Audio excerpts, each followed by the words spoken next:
34 साल के रेलकर्मी पर बच्चे से बैड टच का आरोप लगा था। बच्चे के घर वाले उसे लखनऊ से कानपुर तक पीटते रहे। कानपुर सेंट्रल पर उसे जीआरपी के हवाले किया।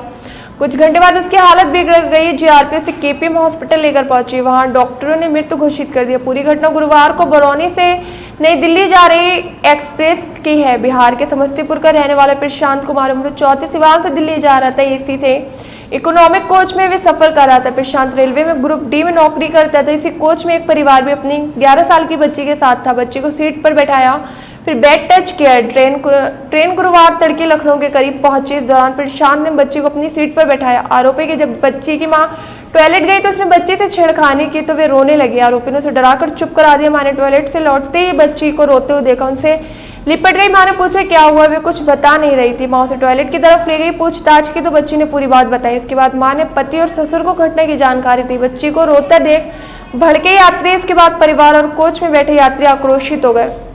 प्रशांत को थप्पड़ मारते हुए गैलरी में खींच लिया। उसे लात घूंसों से पीटा। लखनऊ से कानपुर तक करीब 80 किलोमीटर तक उसे ट्रेन में पीटते हुए लाया। इसके बाद परिजनों ने रेलवे को सूचना दी। ट्रेन गुरुवार सुबह 4:35 पे कानपुर सेंट्रल के प्लेटफॉर्म नंबर 7 पर पहुंची तो जीआरपी प्रशांत को हिरासत में लेकर थाने ले गई। बच्ची की मां और परिजन भी थाने पहुंच गए।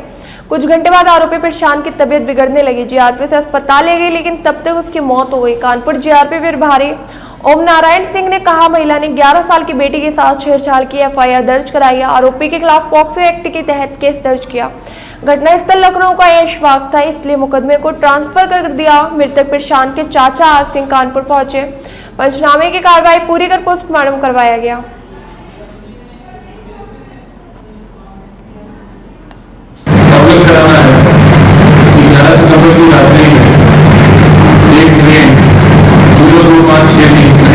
एक्सप्रेस में एक परिवार सिवान से दिल्ली के लिए यात्रा कर रहा था।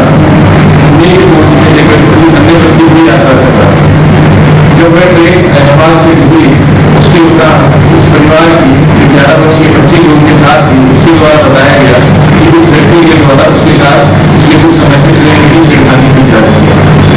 यह सूचना पाने पर उसके परिजनों द्वारा और ट्रेन में अपने अन्य यात्रियों द्वारा आक्रोशित होकर उस व्यक्ति के साथ मारपीट करी गई। वह कुछ समय बाद जब अगला स्टेशन कानपुर सेंट्रल आया तो उसके परिवार के द्वारा उस व्यक्ति को, जिसको मारपीट में चोटें भी आई थी, वहाँ पे जीआरपी कानपुर सेंट्रल पर पुलिस को दिया गया और अपनी तहरीर के आधार पर उन्होंने मुकदमा दर्ज कराया। उसमें यह अवगत कराया गया कि किसी प्रकार से ट्रेन में घटना घटित हुई। घटना घटित होने के उपरांत आक्रोश में वहाँ पे उस व्यक्ति के साथ मारपीट हुई और उसके उपरांत उनके द्वारा जो है उस व्यक्ति को पकड़कर पुलिस को दिया गया है। इसमें संबंधित कानूनी कार्रवाई करते हुए तत्काल मुकदमा दर्ज करने के उपरांत उस व्यक्ति को मेडिकल के लिए जब हॉस्पिटल भेजा गया तो वहां पे हॉस्पिटल में उसको मृत घोषित करा गया। संबंधित प्रकरण में अग्रिम कानूनी कार्रवाई प्रचलित है। संबंधित व्यक्ति जो है उसका नाम